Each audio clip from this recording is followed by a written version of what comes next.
أحزان قلبي لا تزول حتى أبشر بالقبول، وأرى كتابي باليمين وتقر عيني بالرسول، وأرى كتابي باليمين وتقر عيني بالرسول. أحزان قلبي لا تزول حتى أبشر بالقبول، أحزان قلبي لا تزول حتى أبشر بالقبول، وأرى كتابي باليمين وتقر عيني بالرسول، وأرى كتابي. الحمد لله رب العالمين، والصلاة والسلام على أشرف الأنبياء والمرسلين نبينا محمد وعلى آله وصحبه أجمعين. ومالنتي فدغيني سيديداد موضوعي كسابسنا كيف نخشع في الصلاة، sidee baynu salaada dhexdeedna qalbiga inta aynu ku jirno aynu qalbiga u ilaalinaa ilaahay tabaaraka wa tacaala intaynu hortaaganahay, bal sidee baynu qalbigeena ugu soo jeedinaa quraanka kariimka iyo adkaarta iyo ilaahay tabaaraka wa tacaala waxa aynu weydiisanayno. waxaynu ugu dambeeyay shalayto taariikh bacdu salafi dadkii khayrka qabay wararkoodii wax ka mida iyo siday quraanka ugu khushuuci jireen ayaa shalayto inoogu dambeeyay, iyadoo ugu dambeyn aynu soo gaadhnay taabicigii weynaa Saciid ibn Jubayr oo Ramadaanta celcelinaya ragcad gudaheed aayadii ahayd wattaquu yawman turjacuuna fiihi ila Allah, waxaad ka cabsataan maalin laydin celin doono ilaahay tabaaraka wa tacaala xaggiisa. ثم توفى كل نفس ما كسبت وهم لا يظلمون. وكذلك والاليال سيدا سوكله ayaa waxa weeyaan waxa laga wariyay ninkii la oran jiray Qays oo kuyadiisu Abu Abdullah la oran jiray ayaa wuxuu leeyahay habeenada kamida ayaan waxaan la seexanay Hasan al-Basri. markaan la seexanay faqama min al-layl, habeennimadii ayuu istaagay fasalla habeenkii buu salaatul layl tukaday. falam yazal yuraddidu hadhihi al-aaya hatta sahar, habeenkii oo dhan kama aanu zuulin inuu ku celcelinayo aayadan ilaa suxuurtii laga gaadhay. aayadaasi waxay ahayd wa in ta'uddu ni'matallahi la tuhsuha. intaasuu ku celcelinaya waa habeen dhan oo salaatul layl tukanay. markuu faatixada akhriyaba wuxuu ku celceliyaa ilaa 20 ilaa 30 ragcadiiba aayada wa in ta'uddu ni'matallahi la tuhsuha, oo macnaheedu haddii aad tirisaan ilaahay nimcooyinkiisa, galladaha ilaahay, barwaaqooyinka alla idin siiyey, sidoo alla idinku nimceeyey waxa ilaahay korkiina dhigay ma tirin karaysaan oo ma koobi karaysaan. aayad aad u cajab badan weeyaan. marka waxa weeyaan wuxuu yiri falamma asbaha qulna lahu, markii uu barisayba waxaanu ku niri ya aba saciid, abu saciidow lam takad tajawaz hadhihi al-aya sa'ir al-layla, yani aawa oo dhan kama aadan zuulin aayada kaliya inaad akhriyayso. markaasaa wuxuu yiri ara fiha mu'tabara, aayada waxaan dhexdeeda ku arkaa wax lagu cibra qaato, shay mu'tabara ayaa lagu waxa weeyaan ku sugan buu yiri. markaasuu wuxuu ma arfa'u tarafan wala aruddu illa waqad waqa'a ala ni'matin wama la yu'lamu min ni'amillahi akbar. wuxuu yiri maxaan aayadan ugu celcelin lahayn? wuxuu yiri indhahayo kor uma qaado ama hoos uma dhigo. kor haddaan eego iyo haddaan hoos eego indhahaygu mar walba waxay qabanayaan nimco ilaahay tabaaraka wa tacaala nimcooyinkiisa kamida. wuxuu leeyahay waliba inta aan la ogeyn wama la yu'lamu min ni'amillahi akbar, inta nimcooyinka ilaahay aynaan garanaynin ayaa wax walba ka weyn. walaalayaal bal fiiriya dadkii salafka iyo saxaabada ahlu khayrkii quraanka say u fahmi jireen, say u macaansan jireen. habeen dhan ayaa qof wuxuu ku celinayaa aayatun waahida min kitaabillahi tabaaraka wa tacaala, hal aayadoo kitaabka alla ku jirta habeenkii oo dhan buu aayaddaa ku ooyaya waxaa cajab badan waxa weeyaan sida laga wariyey haaruun ibnu rabaab alasadi sheekhii la oran jiray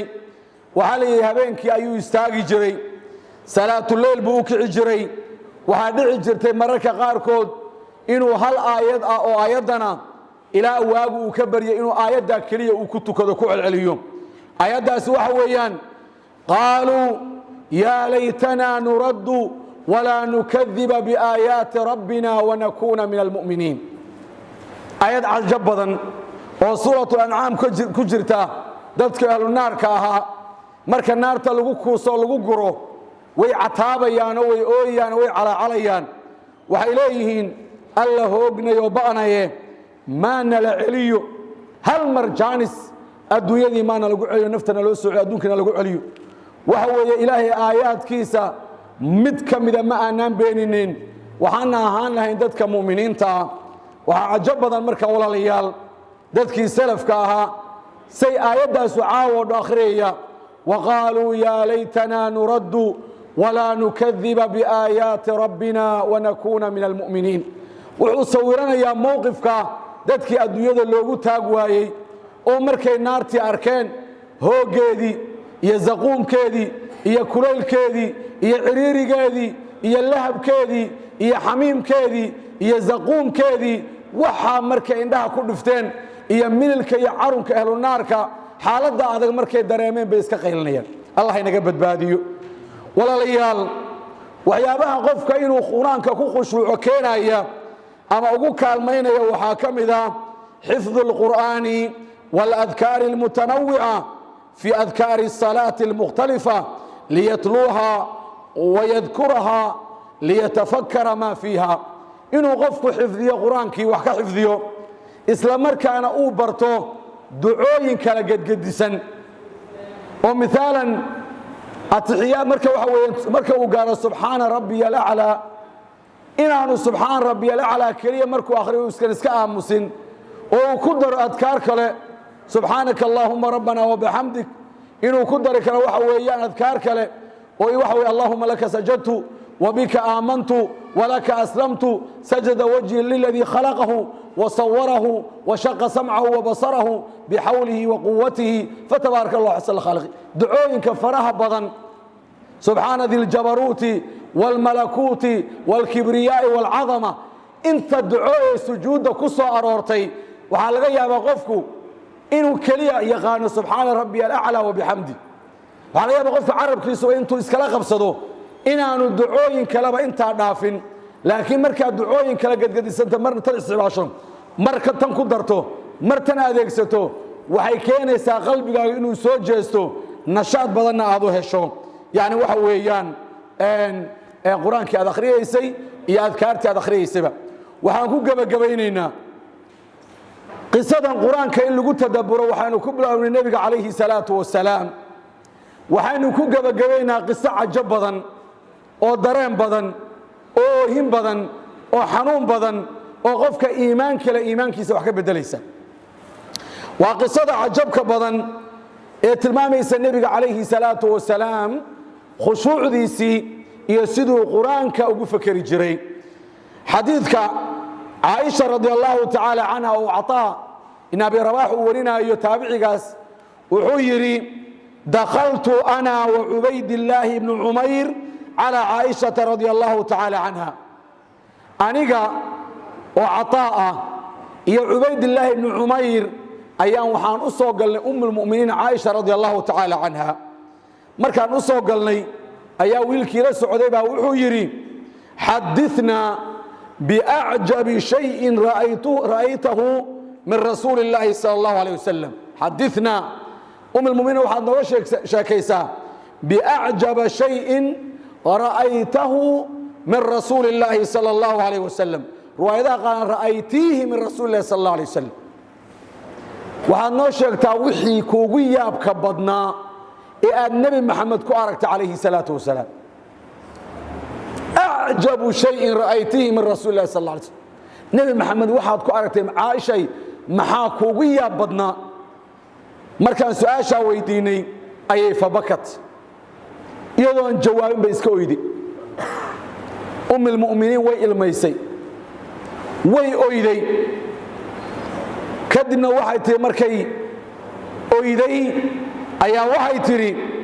qaama laylatun min al-layaali rasuulku wuxuu istaagay habeenada kamida faqala wuxuu yiri ya Aisha dharini ata'abbadu rabbi Aisha iska kayda rabbigay aan caabude Aisha ida aan rabbigay caabude maaha macnaheedu Aisha in nabi cibaado u diidanayd laakiin wad ogtii markaa hada laba qof oo isqabo xaasi dumarku waad iska dareemi karaysa nabigu wuxuu yiri Aisha ida aan rabbigay caabude marka qaalat waxay tiri qultu waxaan ku yiri wallahi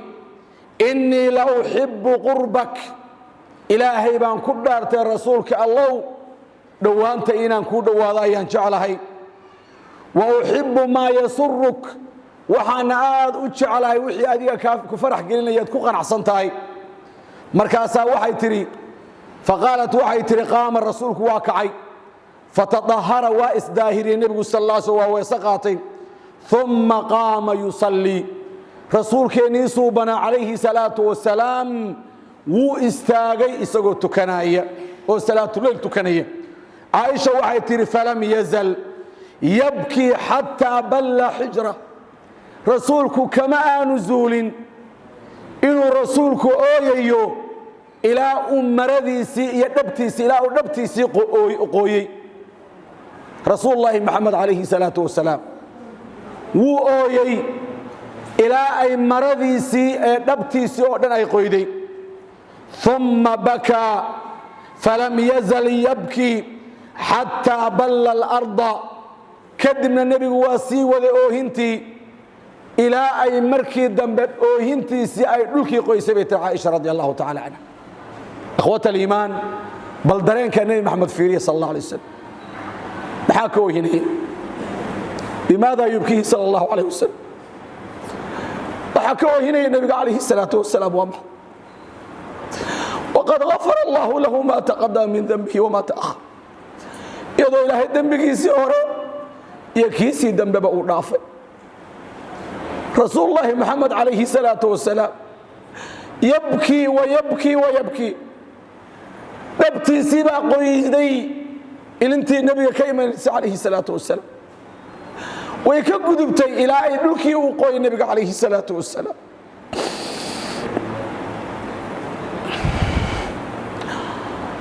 يدو هلك أرنتو أي مرئيسو وجاء بلال يؤذنه بالصلاة عن النبي قويم عليه الصلاة والسلام مؤذن كيسي بلال مروح سووا غيسينا إياه صلاة دي وقت كده وصلاة دي الصبح رسولك صلاة دي الصبح ولا قارئ يعني بحوى يدد كين رسولك تجي عليه الصلاة والسلام بلال فلما رآه يبكي بلال مركو أركي رسولك وإسكوي عليه الصلاة والسلام قال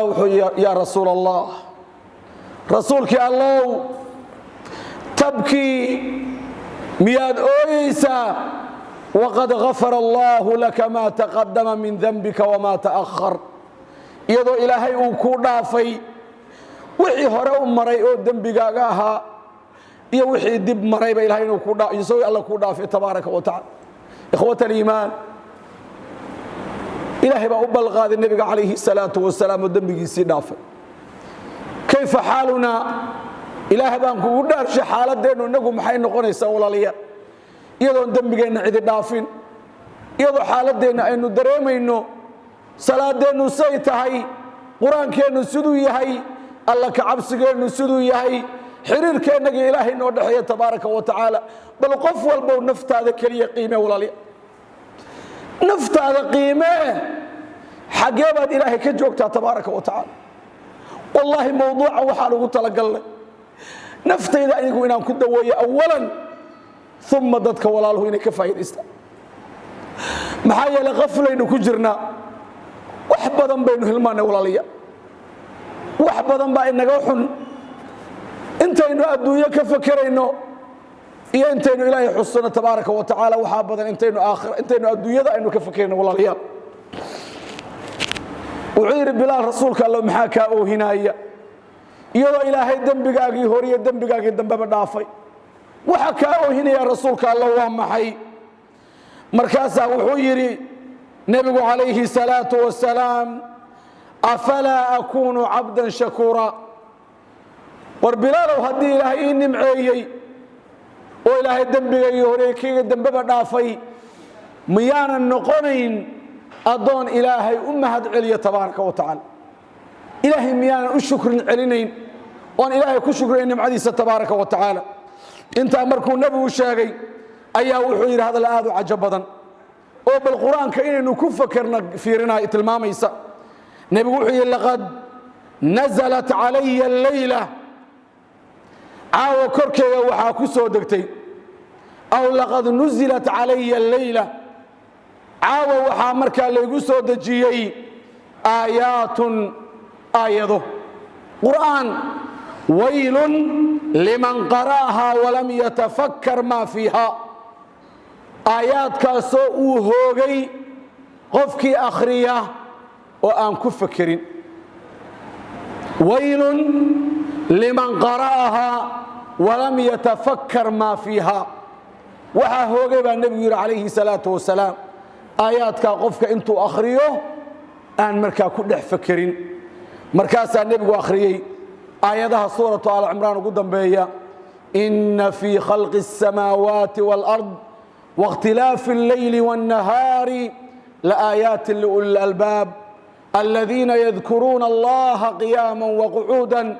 وعلى جنوبهم ويتفكرون في خلق السماوات والأرض ربنا ما خلقت هذا باطلا سبحانك فقنا عذاب النار آياتك عجبا إيابك بضا أيها ولا لي النبي محمد عليه الصلاة والسلام ويري ويل هوب أما وادي النار يدوحوا أسقنا ذي قفك آياتك انتو أخريو آن قلبك يسو اسبدلين وآن كفكرين إخوة الإيمان بإذن الله تبارك وتعالى عشر كيني كوبنا شنطة دقيقة كيف نخشع في الصلاة وفرقيني سديداد انت أيومان تنوغوغي هاي وصلى اللهم وسلم وبارك على نبينا محمد وعلى آله وصحبه وسلم.